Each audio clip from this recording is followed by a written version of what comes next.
இன்னும் ஒரு விஷயம், இந்த கூட்டத்தினுடைய நோக்கம் என்ன அப்படின்னா, நம்மை நாமே அதிகமாய் தாழ்த்தி தேவ சமூகத்தில் நம்மளை ஒப்பு கொடுக்கும்படியாய். ஹல்லேலூயா. எனவே அதே சிந்தையுள்ளவர்களாக நான் திரும்ப சொல்கிறேன், அப்போஸ்தலனாகிய பவுல் தன்னை குறித்து எப்படி சொல்கிறார் தெரியுமா? கர்த்தருக்கு சித்தமானால் நாளைய தினத்தில் அதை குறித்து அதிகமாக நம்ம தியானிக்க போகிறோம். ஆரம்பத்தில் என்ன சொன்னார்னா, நான் என்ன மாதிரி படித்தவன் இல்லை அப்படின்னார். ஹல்லேலூயா. அது உண்மை. ஆமென். என்ன மாதிரி அதிகாரம் பெற்றவன் ஒருவனும் கிடையாது அப்படின்னு சொன்னார். அவன் ஒரு ரோமன். அவனிடத்துல ரோமர்களுக்கான ஐடி கார்டு அந்த நாட்களிலே என்கிட்ட கார்டு இருக்கு அப்படின்னார். அதிகாரம் பெற்றவன். இன்னும் அதிகமாக சொல்லணும் அப்படின்னா, முறைமையின் படி, அதாவது எப்படின்னா பரிசேயர்கள் அப்படின்னா, இன்னொரு வார்த்தை அவங்களுக்கு எப்படி தெரியுமா சொல்லலாம், அவங்க தான் பர்ஃபெக்ட் அப்படின்வாங்க. பரிசேயனுடைய படி நான் குற்றம் சாட்டப்படாதவன், என் மேலே என்னது கிடையாது, ஒரு எஃப்ஐஆர் கிடையாது அப்படின்றான். சும்மா லாஜிக்காக உலகத்தின் பிரகாரம் இல்லை, ஒரு ஆள் ஒரு கேடரை சொல்கிறான், இந்த கேடர் படி என்கிட்ட என்ன கிடையாது, குற்றம் சாட்டப்படாதவன். ஆனால் கிறிஸ்துவுக்காக என்ன நான் எப்படி மாறிட்டேன் அப்படின்னா, எல்லாராலும் துடைத்து போடப்படுகிற ஒரு கந்தையை போல மாறிட்டேன்றார். நமக்கு தெரியும் இந்த லாங்குவேஜ் எவ்வளோ லோக்கல்னு. தொடச்சி போட்டாங்கன்னா நம்ம என்ன சொல்லுவோன்னு தெரியும்.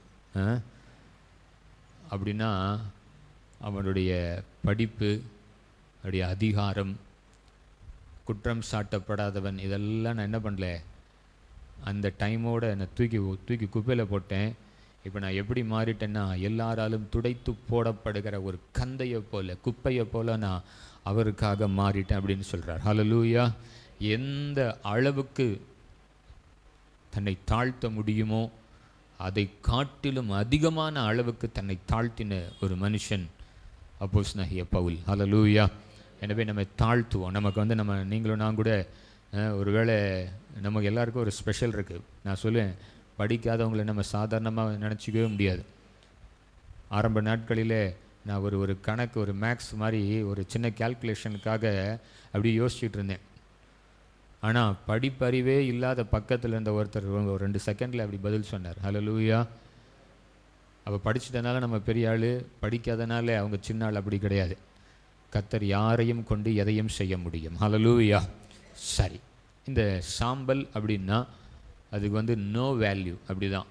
ஜீரோவுக்கு ஏதாவது வேல்யூ இருக்கா? எத்தனை ஜீரோ போட்டாலும் ஒன்றுமே கிடையாது. முன்னாடியோ இல்லை பாயிண்ட் வச்சு பின்னாடியோ ஏதாவது போட்டிங்கன்னா ஏதாவது வேல்யூ இருக்குது. ஆனால் எத்தனை ஜீரோ போட்டாலும் அதுக்கு வேல்யூவே கிடையாது. அந்த மாதிரி சாம்பல் என்று சொல்லுகிறதற்கு, அல்லது ஆங்கிலத்தில் சொல்கிற மாதிரி இன்னொரு வார்த்தை சேர்த்துருக்கு, டஸ்ட்டு அப்படின்னு. அதுக்கு வேல்யூவே கிடையாது. அப்போது கர்த்தர் உங்களையும் என்னையும் எப்படி நினைவு கூறுகிறார் தெரியுமா? மண் என்று தான் நினைவு கூறுகிறார். அல்லேலூயா. ஏன்னா நம்ம எதிலிருந்து உண்டாக்கப்பட்டோம் சொல்லுங்க? ஆமாம், மண்ணினாலே தான் நீங்களும் நானும் என்ன பண்ணோம். எப்போ தெரியுமா அது நமக்கு தெரியும்? சொல்லுங்க பார்ப்போம். எப்போ நம்ம மண்ணினால் உண்டாக்கப்பட்டால் நமக்கு தெரியும்? அடுத்தவங்க ஃபியூனரல் சர்வீஸ் போனீங்கன்னா அங்கே இந்த பைபிள் போர்ஷனை வாசிப்பாங்க. இவனை எங்கேருந்து கொண்டு வந்தோம், எங்கேருந்து கொண்டு வந்தனால எங்கே கொடுத்துட்றோம், அங்கேயே கொடுத்துட்றோன்னு. செத்தவனுக்கு ஒன்றும் தெரியாது. அல்லேலூயா. அவன் போய் சேர்ந்துட்டான். ஆனால் சுற்றி நிற்கிற நமக்கு என்ன தெரியும்? அவன் மண்ணிலேருந்து எடுக்கப்பட்டபடினாலே திரும்ப எங்கே போயிட்டான்? மண்ணுக்கு தான் போயிட்டான் அப்படின்னு சொல்லி. எனவே கர்த்தர் நம்ம எப்படி நினைவு கூறுகிறார்? மண் என்று நினைவு கூறுகிறார். சரி, இந்த நாளிலே ஒரு வசனத்தை உங்களுக்கு முன்பாக நான் வைக்க விரும்புகிறேன். ஆதியாகமங்களின் புஸ்தகம் 18வது அதிகாரத்தில் ஆண்டவர் சோதோம் கொமோராவை அழிக்கும்படியாக அது அழிவுக்கு நேராய் வைக்கப்பட்டிருந்த அந்த காலகட்டங்களிலே கர்த்தருடைய செயல் திட்டங்கள் தேவனுடைய மனுஷர்களுக்கு வெளிப்படுத்தப்படாமல், ஏன்னா வசனம் அதில் இருக்குது, கர்த்தர் செய்ய போகிற எந்த காரியமாக இருந்தாலும் அதை தம்முடைய ஊழியர்களுக்கு அவர் என்ன பண்ண மாட்டாராம், மறைத்து செய்கிற தேவன் அல்ல. ஆமென். அப்போது ஆதியாகமங்களின் புஸ்தகம் 18வது அதிகாரத்தில் அதிகமாய் கர்த்தருடைய சிநேகிதன் என்று அழைக்கப்பட்ட ஆபிரகாமுக்கு மறைக்காம அல்லது மறைவாக எதுவுமே அந்த நாட்களில் நடக்கலை. அல்லேலூயா. இப்போ சோதோம் கொமோரா அழிக்கப்படும்படியாக கர்த்தர் தம்முடைய தூதர்களை அனுப்புகிறார், சோதோம் கொமோராவுக்கு அனுப்புகிறார். அவர்கள் வருகிற வழி என்ன அப்படின்னா, ஆபிரகாமினுடைய வீட்டுக்கு வழியாக தான் அவங்க என்ன பண்ண வராங்க, வருகிறார்கள். நான் பலமுறை இந்த முதல் வசனத்தை நான் என்னுடைய நிறைய செய்தியில் நான் சொல்லியிருக்கிறேன். மம்ரேன் சமபூமி, அது பகலின் உஷ்ணமான வேளை. ஆபிரகாம் தன்னுடைய கூடார வாசலில் அமர்ந்திருந்த பொழுது அந்த நாளில் அவனுக்கு ஒரு நற்செய்தி வந்தது. ஆமேன். அவனுக்கு ஒரு நற்செய்தி என்னன்னா, ரொம்ப வருஷமாக என்ன இல்லை, அவனுக்கு பிள்ளை இல்லாமல் இருந்தது. ஆனால் அவனுக்கு பணிவிடை செய்யும்படியாய் அந்த தேவ தூதர்கள் அவனுக்கு ஒரு நற்செய்தியை வைத்திருந்தார்கள். அந்த 2 தேவ தூதர்கள், அல்லது எத்தனை புருஷர்கள், 3 புருஷர்கள் என்று வேதம் சொல்லுகிறது. 18வது அதிகாரம் 2வது வசனத்தை நீங்கள் வாசித்து பார்க்கும் பொழுது, தன் கண்களை ஏறெடுத்து பார்க்கும் பொழுது இதோ 3 புருஷர்கள் அவனுக்கு எதிரே நின்றார்கள். ஆபிரகாமுக்கு எதிராக அந்த 3 புருஷர்கள் நிற்கிறாங்க. அப்போ காரியம் என்ன அப்படின்னா, இந்த சோதோம் கொமோரா என்கிற பட்டணம் அழிக்கும்படியாய் அல்லது அழிவுக்கு நேராக அந்த பட்டணமானது வைக்கப்பட்டிருந்தது. ஆனால் என்ன ஒரு ஆச்சரியம்னா, அந்த பட்டணத்தில் யார் இருக்கிறான்னா, லோத்து. கர்த்தருக்கு ஸ்தோத்திரம். அது வரைக்கும், இந்த சம்பவம் நடைபெறுகிற வரைக்கும் அல்லது இதற்கு பிறகு லோத்து காப்பாற்றப்படும் வரைக்கும், லோத்துவை வேதம் எப்படி சொன்னா, நீதிமானாகிய லோத்து அப்படின்னு வேதம் சொல்லுகிறது. அப்போ லோத்தும் யாராக தான் இருந்தார், நீதிமானாகத்தான் இருந்தார். நீதிமானாகிய லோத்து அப்படின்னு சொல்லி வேதம் சொல்லுகிறது. அந்த பட்டணம் அழிக்கப்படும்படியாய் வைக்கப்பட்டிருந்தது ஆபிரகாமுக்கு தெரிந்தவுடனே நிச்சயமாக யாருக்காக தான் அவர் ஜெபிச்சார் அப்படின்னா, என் சகோதரனாகிய லோத்துவுக்காக ஜெபம் பண்றார். ஆமேன். ஆண்டவரே, அந்த பட்டணத்தை நீங்க அழிக்க போகிறீங்க, ரொம்ப நல்லது. பேரை சொல்லி சொல்லாம, ஒருவேளை அந்த பட்டணத்தில் ஒரு 50 நீதிமான் இருந்தா என்ன பண்ணுவீங்க ஆண்டவரே அப்படின்னு கேள்வி கேட்கிறார். அல்லேலூயா. எனக்கு இந்த சாப்டரில் ரொம்ப ஆச்சரியமாக இருக்கும். ஆண்டவர் பாருங்க, நீதிமான் இருந்தால், நீதிமான் பட்டணத்தில் இருந்தால் பட்டணத்துக்கே என்ன களி கூறுதல் உண்டாகுமா. அப்போ அந்த பட்டணம் அழிக்கப்பட போகிறது என்றால் ஆண்டவருடைய சிந்தனையில் கட்டாயம் யார் இருந்திருப்பான்னா, லோத் இருந்திருப்பார். ஏன்னா அவன் ஆபிரகாமுக்கும் அவனுக்கும் நல்ல ஒரு ரிலேஷன்ஷிப் இருக்குது. அப்போது ஆண்டவருக்கு அந்த சிந்தனை இருந்திருக்குமா அல்லது இருந்திருக்காதா என்பது தான் கேள்வி.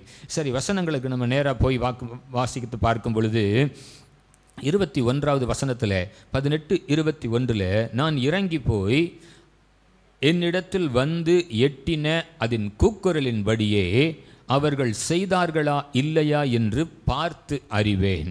இன்னும் நீங்கள் அந்த டாபிக்கை நீங்கள் அந்த வசனத்தை தொடர்ந்து நீங்கள் வாசித்து பார்க்கும் பொழுது, ஆபிரகாமோ பின்பும் கர்த்தருக்கு முன்பாக நின்று கொண்டிருந்தான் என்று 22வது வசனம் சொல்லுகிறது. ஆண்டவரே, நீதிமான்கள் அங்கே இருந்தால் நீங்கள் துன்மார்க்கனை அழிக்கிறீங்க, பிரச்சனை இல்லை. ஆனால் துன்மார்க்கரோடு கூட சேர்ந்து நீதிமானையும் அழிப்பீரோ என்கிற ஒரு கேள்வி. ஹல்லேலூயா. இன்றைக்கி ஏன் நம்முடைய பட்டணம்லாம் பாதுகாக்கப்படுதுன்னு சொல்லுங்களேன். உங்களாலேயும் என்னையாலும் தான். ஆமேன். நம்ம எல்லாம் அவ்வளோ நீதிமானா? சிலுவை தியான கூட்டத்தில் நம்ம நீதிமானன்னு சொன்னால் என்ன ஆகுறது? ஏதோ ஆண்டவர் உங்கள் மேலே என் மேலே வச்சுருக்கிற அன்பு, அவ்வளோதான். அல்லேலூயா. அவர் நம் மீது வைத்திருக்கிற அன்பு, அதுதான் நம்மளை இன்றைக்கி இந்த பூமியில் நம்ம ஆண்டவர் நம்மளை நேசித்து வைத்திருக்கிறார். அவனுடைய கேள்வி என்னன்னா, ஆண்டவரே, துன்மார்க்கரோடு கூட சேர்த்து நீதிமானை நீங்கள் என்ன பண்ணுவீங்களா, அழிப்பீங்களா? 24வது வசனத்தில், பட்டணத்துக்குள்ளே ஒருவேளை 50 நீதிமான்கள் இருப்பார்கள், அதற்குள்ளே இருக்கும் அந்த 50 நீதிமான் நிமித்தம் அந்த பட்டணத்தை ரட்சியாமல் அந்த ஸ்தலத்தை நீர் என்ன பண்ணுவீங்க, அழிப்பீரோ என்கிற ஒரு கேள்வியோடு மறுபடியும் ஆண்டவர்கிட்ட பேசும்போது ஆண்டவர் சொன்னார், 50 நீதிமான் தான் நிச்சயமாக என்ன பண்ண மாட்டேன், அழிக்கவே மாட்டேன். அப்படின்னா உள்ள என்ன வந்துருச்சு, அடப்பாவீங்களா, அந்த ஊரில் ஒரு 50 பேர் கூட இடம் இல்லை. அடுத்து கொஞ்சம் இறங்கி என்ன கேட்குறாரு, அடுத்த வசனத்தை நீங்கள் வாசித்து பார்க்கும்போது, துன்மார்க்கனோடு நீதிமானையும் சங்கரிப்பது உமக்கு தூரமாயிருப்பதாக ஆண்டவர்கிட்டயே பேசுகிறாரு. நீங்கள் என்ன பண்ணக்கூடாது, நீதிமான ஒருத்தரை கூட என்ன பண்ணக்கூடாது, அழிக்கக்கூடாது, அது உமக்கு தூரமாக இருப்பதாக. மாத்திரமல்ல, நீதிமானையும் துன்மார்க்கனையும் சமமாய் நடப்பிப்பது உமக்கு தூரமாக இருப்பதாக. ஆண்டவர் அவ்வளோ கொடுமையான ஒரு ஆளா? துன்மார்க்கனையும் நீதிமானையும் ஆண்டவர் ஒரே மாதிரியாக நடத்துவார் பாருங்க. அதாவது இந்த இடத்துல நான் எதை கவனிக்கிறேன் அப்படின்னா, ஆண்டவருடைய இருதயத்தை பார்க்கலாம் ஆபிரகாமனுடைய இருதயம் எப்படி தன்னுடைய சகோதரனாகிய லோத்துவுக்காக பரிதவிக்குது. ஐயோ, அந்த பட்டணத்தில் யார் இருக்கா, என் சகோதரனாகிய லோத்து இருக்கானே, அந்த பட்டணம் அழிக்கப்பட்டால் அவனுடைய குடும்பமும் அவரும் அழிந்து போவார்களே என்கிற ஒரு அங்கலாய்ப்பு. மீண்டுமாய் பேச துணிந்த பொழுது இதில் நான் எழுதியிருக்கிற வார்த்தை என்ன அப்படின்னா, அந்த வசனத்துக்காக நான் சொல்கிறேன். அடுத்து 26-27 அதற்கு கர்த்தர், நான் சோதோமில் 50 நீதிமான்களை கண்டால் அவர்கள் நிமித்தம் அந்த ஸ்தலம் முழுவதையும் நான் என்ன பண்ணிடுவேன், ரட்சிப்பேன் அப்படின்றார். அல்லேலூயா. இதுலேருந்து என்ன தெரியுதுன்னா, நம்ம ஒருத்தர் கூட இங்கே நீதிமான் இல்லைன்னு தெரியுது. ஆமேன். இல்லைன்னா சோலையப்பன் திரு முழுசு இன்னைக்கு ரட்சிக்கப்பட்டு உள்ளே வந்து உட்காந்துருக்கணுமே. சோதரம். சரி, அடுத்து பாருங்க, பேச துணிகிறான்ற போது ஆண்டவர் தான் சொல்லிட்டாரே. அடுத்து இந்த வார்த்தையை தான் நான் அண்டர்லைன் பண்ணியிருக்கிறேன். அப்பொழுது ஆபிரகாம் பிரதியுத்தரமாக, இதோ எப்படி இருக்கிறமா, நான் எப்படி இருக்கேன்றாரு, தூளும் சாம்பலுமாய் இருக்கிற அடியேன் ஆண்டவரோடு கூட என்ன பண்ணுறேன், பேச துணிகிறேன். இன்னைக்கு நமக்கு இருக்கிற துணிச்சல் ஆபிரகாமே நம்ம மிஞ்சிட்டு வந்தா அர்த்தம். அல்லேலூயா. ஆண்டவர்கிட்ட இன்னும் ஒரு தடவை எக்ஸ்ட்ராவாக பேசுகிறதுக்கு தன்னை எப்படி மேலே நீங்கள் பார்த்தீங்கன்னா, சர்வ லோகத்திற்கும் நியாயாதிபதி, நீங்கள் நியாயாதிபதியாக இருக்கிறீங்க, நீங்கள் நியாயம் செய்யாமல் இருப்பீரோ என்று கேட்டுவிட்டு அடுத்து ஆண்டவர் பதில் சொல்கிறார், 50 நீதிமான் மாத்திரம் இருந்தால் அதை அழிக்காமல் அந்த முழு பட்டணத்தையும் நான் என்ன பண்ணுவேன், சோதோம் குமாராவே நான் என்ன பண்ணுவேன், ரட்சித்திருவேன். சொன்ன உடனே தன்னை அதிகமாய் தாழ்த்தி, ஆண்டவரே நான் உமக்கு முன்பாக பேச துணிகிறேன் என்றால் நான் தூளும் சாம்பலுமாய் இருக்கிற அடியேன் அப்படின்னு சொல்லி பேசுகிறார். அல்லேலூயா. நான் தான் சொன்னேன், ஆங்கிலத்தில் அழகாக சொல்லப்பட்டிருக்கு, டஸ்ட் அண்ட் ஆஷஸ் அப்படின்னு எழுதப்பட்டிருக்கு. கர்த்தருடைய சமூகத்தில் தன்னை ஒரு நீதிமானாய் அவன் காண்பித்து கொள்ள விரும்பவில்லை. அவரிடத்துல நான் பேசணும்னா நான் எந்த அளவுக்கு என்னை தாழ்த்தணுமோ அந்த அளவிற்கு நான் தாழ்த்தி நான் அவரோடு கூட பேச விரும்புகிறேன். ஹல்லேலூயா. இன்னைக்கு நம்ம ஆண்டவர்கிட்ட வந்து போராடிலாம் கேட்குறோம், ஆண்டவரே தரீங்களா இல்லையான்னு. நமக்கு போராட்ட ஜெபத்தையும் ஆதாரமாக எடுத்துருக்குறோம். எதை, யாக்கோபு என்ன பண்ணார்னா, நீங்கள் ஆசீர்வதிக்கலன்னா உங்களை என்ன பண்ண மாட்டேன்னாரு. ஆமாம், அதை மட்டும் பிடிச்சிக்கிறோம், போராட்டத்தை மாத்திரம். ஆனால் நம்மளை என்ன பண்ணுறது கிடையாது, தாழ்த்துகிறது கிடையாது. ஆமேன். ரெண்டாவது ஒரு காரியம், யோபுவின் புஸ்தகம் 42வது அதிகாரத்தில் யோபு தன்னுடைய காரியத்தை குறித்து அழகாக ஒரு அறிக்கை செய்கிறார். நான் அந்த காரியத்தை வாசித்து பார்க்கும்போது அதற்கு முன்பாக வரைக்கும் ஆண்டவர் அவனோடு கூட பேசி தன்னுடைய காரியத்தில் எப்படியெல்லாம் மாற்ற விரும்புகிறார் என்று தனக்குள் அவன் எண்ணிக்கொள்ளுகிறதற்கு முன்பாக ஒரு சில வசனங்களை மாத்திரம், அதாவது 42வது அதிகாரம் 3-4 முதல்ல வாசிக்கலாமா? ம் ம் ம் ம் ம் ம் ம் ம் ம் கவனிச்சு பாருங்க, யோபுவினுடைய அறிக்கை என்ன? அறிவில்லாமல் ஆலோசனையை மறைக்கிற இவன் யார்? நம்ம எல்லாம் இன்னைக்கு உண்மையிலே ஒத்துக்கணும், நமக்கு என்ன இல்லை, அறிவு இல்லை. கர்த்தர் ஒரு மனுஷனை பார்த்து அவன் நீதிமான், அவன் உத்தமன், அவன் சன்மார்க்கன், ஆண்டவர் ஒரு மனுஷனை பார்த்து பேசும்போது நம்மளை குறித்த நினைவுகள் எவ்வளவுக்கு அதிகமாக அவருக்கு இருக்கும். பிசாசு போய் சொல்கிறான், நீங்கள் வேலி அடைச்சனால என்னால் அந்த வீட்டுக்குள்ளே என்ன பண்ண முடியல, போக முடியல. ஒரு வீடு கர்த்தரால் வேலி அடைக்கப்பட்ட ஒரு வீடாக இருந்தது. ஆண்டவர் பிசாசோடு கூட கொஞ்ச நேரம் வந்து பேசி பார்க்குறாரு, அவனை பற்றி உனக்கு என்னடா தெரியும் அப்படின்னு. அவன் சொல்கிறான், நீங்கள் மாத்திரம் அந்த வேலியை எடுத்து பாருங்க, யோபு அப்புறம் உங்களை குறித்து என்ன சொல்கிறான் அப்படின்னு சொல்லி ஆண்டவரிடத்துல போய் ஒரு வாக்குவாதம் பண்ணுறான். சரி போ, உன்னால் முடிஞ்சது என்ன பண்ணு செய். அப்பயும் என்ன பண்ணல, ஒன்றும் பண்ண முடியல. அடுத்து அவன் மேலே இருக்கிறவனுடைய இதை எடுங்கன்றார். நீங்கள் அவனை பாதுகாத்து வச்சுருக்கீங்களே, குடும்பம் எல்லாம் நாசமாக போச்சு. அப்போ சொல்கிறார், அவன் ஜீவனை மாத்திரம் என்ன பண்ண தொடாத, அதையும் தாண்டி உன்னால் என்ன செய்ய முடியும், பருக்களினால் வாதித்தான் தான் வேதம் சொல்லுகிறது. ஒரு பக்கம் ஃபேமிலியெல்லாம் போச்சு, ஒரு பக்கம் சரீரம் முழுவதும் கொப்பளம், ஒரு சரட்டை எடுத்துக்கிட்டு உடம்பை சுரிஞ்சிக்கிட்டு பிசாசு அவனை சரீரத்தில் வாதையை கொண்டு வந்து வைத்தான். அல்லேலூயா. 10 பிள்ளைங்க போச்சு, சொத்து போச்சு, அப்பையும் ஒன்றும் சொல்லலை, கர்த்தருக்கு விரோதமாய் பேசலை. தன்னுடைய சரீரத்தில் அவ்வளவு உபத்திரவங்கள் வந்தாலும் ஆண்டவருக்கு விரோதமாய் அவன் ஒரு வார்த்தை கூட பேசலை. அவனுக்கு தெரியாது, ஒருவேளை வந்து சிலர்லாம் நீங்கள் வந்து பார்த்தீங்கன்னா ஒரு உபத்திரவங்கள் பெருகும்போது ஏன் இந்த வாழ்க்கை ஜீவன் போயிட்டா நல்லா இருக்கும்னு நினைக்கிறாங்க. ஒரு தடவை அண்ணன் ஜான் பிரபாகர் இந்த இடத்துல சொன்னாங்க, அந்த ஜெபத்தை பண்ணாதவங்க இருக்கவே முடியாது அப்படின்னார். என்ன ஜெபம்? போதும் கர்த்தாவே என்ன பண்ணுங்க, எடுத்துக்கொள்ளுங்க. அந்த ஜெபத்தை ஆண்டவர் கேட்டிருந்தாருன்னா பூமியில் ஒருத்தம் கூட இருந்திருக்க முடியாதுன்னார். ஏன்?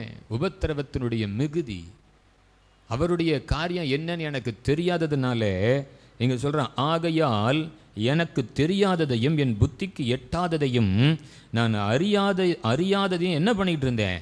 அலப்பிக்கிட்டே இருந்தேன். இப்போ தான் ஆண்டவர்கிட்ட கொஞ்சம் தெளிவாக பேசுகிறான். என்ன ஆண்டவரே, நீங்கள் எனக்கு என்ன பண்ணுங்க, செவி கொடுங்க, அப்பொழுது நான் பேசட்டும்.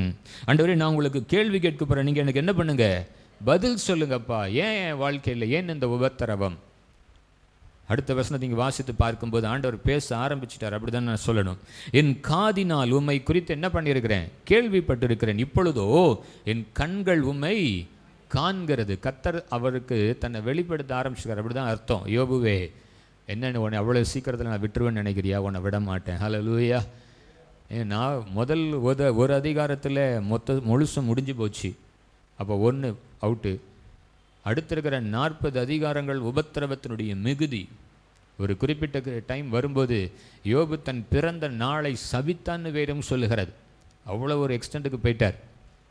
ஆனால் இப்போ என்ன சொல்கிறாருன்னா, ஆண்டவரே, உம்மை குறித்து நான் என் காதுகளினால் கேள்விப்பட்டேன், இப்பொழுதோ என் கண் உம்மை காண்கிறது. ஆகையால் நான் என்னை என்ன பண்ணுறேன்னா அருவருத்து தூளிலும் சாம்பலிலும் இருந்து மனஸ்தாபப்படுகிறேன். பேசக்கூடாதெல்லாம் சில நேரத்தில் பேசிட்டனோ, கேட்கக்கூடாதெல்லாம் கேட்டுட்டனோ. உண்மையிலே அந்த 10 பிள்ளைகள் தன்னுடைய சொத்தெல்லாம் போகும்போது யோபுவும் போயிருந்தாருன்னா மொத்தமும் முடிஞ்சு போயிருக்கும் சாப்டர். நடுவில் 40 அதிகாரம் என்ன தேவையில்லை. ஆமாம், அவன் உத்தமனாக தான் இருந்தான், சன்மாக்கரனாக தான் இருந்தான், ஆண்டவரை தூஷித்தான், போயிட்டான்னு சொல்லி முடிச்சிருக்கலாம். ஆனால் கடைசி வரைக்கும் ஆண்டவர் தன்னுடைய காரியத்திலிருந்து நிறைவேற்ற செய்ய வேண்டியதை அவன் பார்க்கும்படி அவனை பூமியில் உயிரோடு கூட வைத்தார். ஆகையால் நான் என்னை அருவருத்து தூளிலும் சாம்பலிலும் இருந்து மனஸ்தாபப்படுகிறேன். இப்படி சொல்லி முடிச்ச உடனே ஆண்டவர் பேச ஆரம்பிச்சுட்டார். ஹல்லேலூயா. எப்போ நம்ம தேவ சமூகத்தில் உட்கார்ந்த, ஆண்டவரே நான் மனஸ்தாபப்படுகிறேன்ப்பா, எத்தனையோ முறை எத்தனையோ ஆசீர்வாதங்களை நான் அவரிடத்திலிருந்து பெற்றுக்கொண்டதற்கும் பிறகு நம்ம ஆண்டவர் என்ன பண்ணிடுறோம்? ஏதாவது ஒன்று சொல்லி அவரை மறுதளிச்சிடுறோம், இல்லைன்னா முறுமுறுக்கிறோம். இன்னும் ஏன் தான் இது நடக்கலையே? நான் சில நேரத்தில் யோசித்து பார்ப்பேன், ஆண்டவர் நம்ம வாழ்க்கையில் செய்த நன்மைகள் கொஞ்சம் நெஞ்சம் கிடையாதுங்க. ஹல்லேலூயா. நீங்களும் நானும் இன்றைக்கி உட்கார்ந்துருக்கிறோம். அநேகர் என்னோடு கூட இணைந்திருக்கிறீர்கள். ஆண்டவர் உங்களுக்கும் எனக்கும் செய்த நன்மை கொஞ்சம் நெஞ்சம் கிடையாது. சில உபத்திரவங்கள் இருக்கிறது, சில போராட்டங்கள் இருக்கிறது. ஒரு சகோதரியினோடு கூட பேசினாங்க, நாளைக்கு அவங்களுக்கு வேலை இருக்குமா இருக்காதா அப்படின்னு சொல்லி தெரியல. ஒரு இன்வாய்ஸில் ஒரு பார்சலுடைய நம்பரை மாற்றி போட்டுட்டோம். நான் கூட சரி என்ன அதை இது பண்ண முடியாதானே? இல்லை, அது ஒரு கண்டெய்னர் ஷிப்மெண்ட், அது நாளைக்கு அது மாத்திரம் அந்த டைமுக்குள்ளே அதை ஸ்டாப் பண்ணலை அப்படின்னா ஒரு பெரிய அமௌண்ட் சொல்கிறாங்க, அவ்வளோ பெரிய அமௌண்ட்டு லாஸ் ஆகும் அப்படின்னு. அப்போ கொஞ்சம் யோசித்து பாருங்கள். வாழ்க்கையில் உபத்திரவங்கள் இருக்குதான், இல்லைன்னு சொல்லலை. சில தடுமாற்றங்கள் இருக்குதான், இல்லைன்னு சொல்லலை. ஆனால் ஆண்டவர் அந்த தடுமாற்றத்தில், அந்த உபத்திரவத்தில் கர்த்தர் நம்மளை நடத்துகிற விதங்களை சற்று யோசித்து பாருங்க. ஹல்லேலூயா. என்ன அந்த வார்த்தையில குறித்து பேசுகிறார்னா, 7வது வசனத்தினுடைய பிற்பகுதியில், என் தாசனாகிய யோபு பேசினது போல நீங்கள் என்னை குறித்து எப்படி பேசலை? நிதானமாய் பேசலைன்னு அவங்க 3 நண்பர்கள் மேல் ஆண்டவருக்கு கோபம் வந்துருச்சான். அப்போ ஆண்டவர்கிட்ட எப்படி பேசணும்? நிதானமாக பேசணும். ஆபிரகாம் எப்படி பேசினார்? ஆண்டவரே, நான் உங்கள்கிட்ட ஒரு விஷயம் பேசணும், ஆனால் நான் எப்படி என்னை நினச்சிக்கிறேன்னா, நான் ஒரு டஸ்ட்டு, நான் ஒரு தூளாக, ஒரு சாம்பலாக நினச்சி தான் உங்கள்கிட்ட பேச துணிகிறேன். இந்த சிலுவை தியான நாட்கள் முழுவதும் நம்மளை அதிகமாக தாழ்த்துவோம், மனஸ்தாபப்படுவோம். ஆண்டவரே, எனக்குள்ளே இருக்கிற பெருமை எல்லாம் போட்டோம். ஹல்லேலூயா. நமக்கு இன்றைக்கி தாழ்மையிலே ஒரு பெருமை இருக்குங்க. ரொம்ப தாழ்மைன்னு சொல்லிக்கிட்டு இருக்கோம், அதில் ஒரு பெருமை இருக்குது, உங்களுக்கு தெரியல. ஹல்லேலூயா. ஆண்டவருக்கு முன்னாடி, அதாவது வசனம் எப்படி சொல்லுதுன்னா, நீங்களும் நானும் அறியாமல் சில நேரங்களில் ஆண்டவருக்கு எதிர்த்து நிற்கிறோம். எப்படி? பெருமையுள்ளவனுக்கு கர்த்தர் என்ன பண்ணுறாரு? எதிர்த்து நிற்கிறார். தாழ்மையுள்ளவனுக்கு தான் கிருபையை அளிக்கிறார் என்று வேதம் சொல்லுகிறது. நீங்களும் நானும் அறிந்தோ அறியாமலோ சில நேரத்திற்கு யாரையே எதிர்த்து நிற்கிறோம் அப்படின்னா, பரலோக தேவன் சர்வ லோகத்திற்கும் நியாயாதிபதிக்கே நம்ம என்ன பண்ணுறோம்? நம்முடைய பெருமையினாலே நம்ம எதிர்த்து நிற்கிறோம். ஆண்டவர்கிட்ட மனஸ்தாபத்தோடு எல்லா தாழ்மையோடு ஆண்டவர்கிட்ட நம்ம மன்னிப்பு கேட்க போகிறோம். ஹல்லேலூயா. நினிவே பட்டணம் அழிக்கப்படுது. நினிவேவின் ராஜா தன் ராஜ வஸ்திரத்தை கழட்டி சாம்பல்ல போய் உட்கார்ந்துட்டான்னு வேதம் சொல்லுகிறது. அப்படின்னா இந்த ராஜ வஸ்திரத்தினுடைய மேன்மையினாலே என் தேசத்தினுடைய அழிவை என்னால் என்ன பண்ண முடியாது? தடுத்து நிறுத்த முடியாது. நான் ராஜான்னு சொல்லி சீட்டில் உட்கார்ந்து இருந்துட்டு 40 நாளில் நினிவே அழிக்கப்பட்டு போகுன்னு தீர்க்கதரிசி சொல்லிட்டு போயிட்டாரே, எப்படி முடியும்? அவன் என்ன தெரியுமா சொல்கிறான்? நம்ம ஃபாஸ்டிங் பண்ணுவோம், நம்ம ரெட்டு உடுத்துவோம், ஆனால் தெரியாது கர்த்தர் அதை மாற்றுவாரா மாற்ற மாட்டாரான்னு தெரியாது. ஒருவேளை அப்படி தான் சொல்கிறான், ஒருவேளை கர்த்தர் மனஸ்தாபப்பட்டு செய்வேன் என்று சொல்லிய தீங்கை குறித்து அவர் செய்யாமல் இருக்கலாம். ஆனால் நீ நானும் மனம் திரும்ப வேண்டியது என்னது?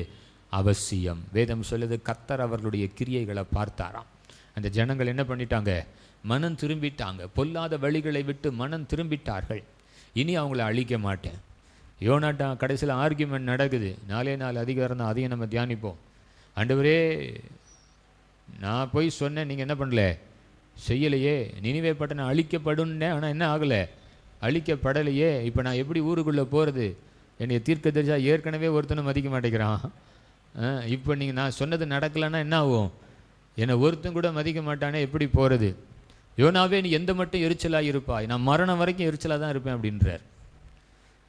ஆண்டவர் இப்போ யோனாட்ட ரொம்ப நிதானமாக பேசுகிறார். வலது கைக்கும் இடது கைக்கும் வித்தியாசம் தெரியாத இந்த ஜனங்கள், ஏன் ஒரு ஆமணாக்கு செடிக்காக நீ பரிதவிக்கிறாயே? இந்த ஜனங்க மனம் திரும்பும்போது நான் எப்படி இந்த ஜனங்களை அழிக்க முடியும்? நான் அவர்களை ரட்சிப்பேன் அப்படின்னு சொல்கிறார். ஹல்லேலூயா. இந்த 40 நாள் நமக்கு மிகுந்த ஆசீர்வாதத்தை கொண்டு வரட்டும். ஹல்லேலூயா. நான் இன்றைக்கி ரொம்ப நேரம் ஜெபம் பண்ணிகிட்டு இருந்தேன். என்ன ஜெபம் நினைக்கிறீங்க? என்ன நான் அதிகமாய் தாழ்த்தினேன். என் ஆண்டவர் சில இடங்களுக்கு கொண்டு போகிறார். அது ஒரு உயர்ந்த இடங்களாக இருக்கலாம். அங்கே போயிட்டு வந்ததுக்கப்புறம் ஒரு சின்ன காரியத்தை சொல்லிவிட்டு ஜெபம் போயிடலாம். ஒரு தேவ மனுஷன் ஒரு இடத்துல பிரசங்கம் பண்ணிட்டு கீழே இறங்கின உடனே அந்த இடத்துல இருக்கிற எல்லாரும் இந்த மெசேஜை நாங்கள் கேட்டதே கிடையாதுன்னு இருதயத்தில் நினச்சிட்டு இருந்தாங்களாம். முதல் ரோவில் இருக்கிற ஒரு பெரியவர்னா நான் சொல்கிற பெரியவர்னு உங்களுக்கு தெரியும். அல்லேலூயா. வயசில் பெரியவர் கிடையாது. அந்த இடத்துக்கே அவர் தான் யார்? பாஸ். வேகமாக எந்திரிச்சு கை கொடுத்து, ஐயா சூப்பர் பிரசங்கம் அப்படின்னாராம். சூப்பர் பிரசங்கன்னு ஏற்கனவே என்கிட்ட ஒருத்தன் சொல்லிட்டு போயிட்டான் அப்படின்ட்டான். இல்லையே, நான் தானே சர்ச்சில் முன்னாடி உட்காந்துருக்கேன். நீங்கள் உட்கார்ந்த உடனே நான் தானே உங்கள்கிட்ட முதல் சொன்னேன், உனக்கு முன்னாடியே பிசாசு என்கிட்ட சொல்லிட்டு போயிட்டான் அப்படின்னாராம்.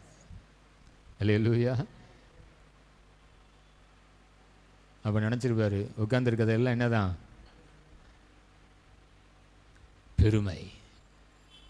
ஆண்டவர்கிட்ட உடனே கடிந்து கொண்டாராம். இந்த பிசாசு, இந்த பெருமை, என்னையே பெருமைப்படுத்த நினைக்கிற இந்த பிசாசின் ஆவி இயேசுவின் நாமத்தினால் என்னை விட்டு விலகட்டும். நமக்கு ஒரு பெருமையும் வேண்டாம். ஆமேன். கர்த்தருடைய கரத்தில் ஒப்பு கொடுக்கலாம். கண்களை மூடி தேவ சமூகத்தில் உண்மையாய் அர்ப்பணிப்போம். ஆண்டவரே, ஒரு நினிவே பட்டணத்தின் ராஜா ஒரு தீர்க்கதரிசியினுடைய வார்த்தையை உண்மை என்று ஏற்றுக்கொண்டு 40 நாட்களிலே நினிவே அழிக்கப்படும் என்கிற அந்த தேவ மனுஷனுடைய வார்த்தையை அவன் ஏற்றுக்கொண்டு ராஜ வஸ்திரத்தை கழற்றி சாம்பலிலும் தூளிலும் உட்கார்ந்து தன்னை தாழ்த்தி உபவாசித்து, ஆடுகள் மாடுகள் கூட தண்ணீர் குடிக்காமல், அவர்கள் எதுவும் சாப்பிடாம, மனுஷர்கள் முதற்கொண்டு மிருக ஜீவன் வரைக்கும் அப்படின்னு இருக்கு, தங்களை தாழ்த்தினார்களாம். மிருக ஜீவனுக்கு யாருங்க கற்றுக் கொடுத்தா? உபவாசத்து. தண்ணி குடிக்காமல் இருக்கணும்னு மிருகத்துக்கு யாருங்க சொல்லியிருப்பா? ராஜாவினுடைய தாழ்மை அந்த ஜனங்களை திருப்பினது. நமக்கு இன்னைக்கு நமக்குள்ளாக நிறைய பெருமையின் ஆவி சில நேரங்களில் அறியாமையினாலும் அது வெளிப்படுகிறது. நம்ம அதை கண்ட்ரோல் பண்ணணும்னு நினைக்கிறோம். ஆனால் பேசும்போது நம்மை நாமே ரொம்ப பெருமிதமாய் பேசிக்கொள்ளுகிறோம். நண்பர்களோடு உறவினர்களோடு சில நேரத்தில் அது தெரியாமல் இருக்கலாம். நம்ம பக்கத்திலிருந்து பிசாசு சில காரியங்களை ஏவிக்கொண்டே இருக்கிறான். ஒரு விஷயம் எல்லாரும் ஒப்பு கொடுத்து செபிக்கலாம். என்னோடு கூட ஆன்லைனில் யூடியூப் மூலமாய் ஃபேஸ்புக் மூலமாய் இணைந்திருக்கிறவர்கள் எல்லாரும் மனஸ்தாபப்படுவோம். ஹல்லேலூயா. யோபு மனஸ்தாபப்பட்டானா? கர்த்தரிடத்தில் பேச துணிகிறேன் என்று சொல்லி, ஆண்டவரே நான் ஒரு தூளை போல இருக்கிறேன், சாம்பலை போல இருக்கிறேன், ஆண்டவரே உங்க இடத்துல நான் பேச துணிகிறேன். ஒரே ஒரு நீதிமான் என் சகோதரனாகிய லோத் அங்க இருக்கிறான், ஆண்டவரே அந்த பட்டணம் அழிக்கப்படக்கூடாது. ஹல்லேலூயா. இன்னைக்கு நம்முடைய சென்னை பட்டணம் கர்த்தருடைய கோபாக்கினை நம்ம சென்னை பட்டணத்தின் மேல் இருக்கிறது. நம்ம சரியா ஜெபிக்காததனால அந்நிய வல்லமைகள் இன்றைக்கு பெருகிக் கொண்டிருக்கிறது. சத்துருக்கள் பெருகிக் கொண்டிருக்கிறார்கள். உபத்திரவங்கள் பெருகிக் கொண்டிருக்கிறது. இந்த 40 நாள் தேவ சமூகத்தில் நம்மை அதிகமாய் தாழ்த்தி மனஸ்தாபப்பட்டு, ஆண்டவரே தயவாய் எங்களை நினைத்தருளுங்கப்பா, மனம் இறங்குங்கப்பா, மனம் இறங்குங்கப்பா. இன்னும் நம்முடைய குடும்பத்தில் ரட்சிக்கப்படாதவர்கள் இருப்பார்களானால் இந்த ஜெபத்திற்கு பிறகு ஒரு பெரிய ரட்சிப்பின் அலை வீசப்படுகிறதை, ரட்சிக்கப்படுகிறதை நாங்கள் பார்க்கட்டும் அப்பா. ஹல்லேலூயா. எனக்கு தெரியும் நிறைய ஆத்துமாக்கள் இந்த கூட்டத்தின் மூலமாய், இந்த சிலுவை தியான கூட்டத்தின் மூலமாய் ரட்சிக்கப்பட்டிருக்கிறதை சாட்சி சொல்லுகிறத நான் கேட்டிருக்கிறேன். ஒருவேளை இன்னைக்கு நிறைய பேர் கிரிட்டிசைஸ் பண்றாங்க, இது வேதத்தில் இருக்கிறதா, சாம்பல் புதன் வேதத்தில் இருக்கிறதா? பவுல் சொல்றாரு, எப்படியாகிலும் கிறிஸ்து பிரசங்கிக்கப்படணும், எப்படியாகிலும் கிறிஸ்து பிரசங்கிக்கப்பட வேண்டும். ஹல்லேலூயா, ஹல்லேலூயா. ரட்சிக்கப்படணும் அப்பா. எப்படியாகிலும் இயேசுவை அவர்கள் அறிந்து கொள்ள வேண்டும். சிலுவையில் எங்களுக்காய் இரத்தம் சிந்தி ஜீவனை கொடுத்த ஆண்டவரே உம்முடைய அன்பை எப்படியாகிலும் ஜனங்கள் அறிந்து கொள்ள வேண்டுமே. ஆண்டவரே உபத்திரவத்தில் இருந்த எங்களை, ஒரு காலகட்டத்தில் துன்மார்க்கத்திலும் ஆண்டவரே பாவத்திலும் இருந்த எங்களை கர்த்தர் தூக்கி எடுத்தீரே.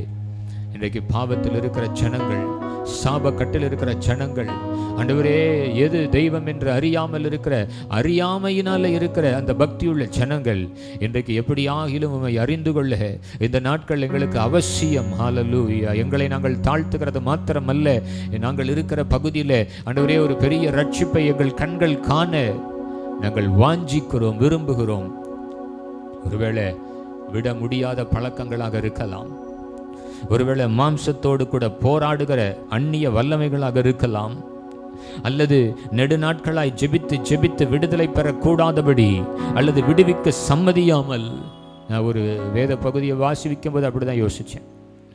ஆண்டவராகிய இயேசுவினிடத்துல பிலாத்து ஒரு கேள்வியை கேட்டானா, நான் உன்னை விடுதலையாக்க எனக்கு வல்லமை உண்டு. ஆனால் அதற்கு அவர் சம்மதிக்கவில்லை, வாய் திறவாமல் இருந்தாராம். அவர் அந்த விடுதலையை பெற்றுக்கொள்ளலாம், ஓகே என்ன விடுதலை பண்ணிருங்கன்னு சொல்லலாம்.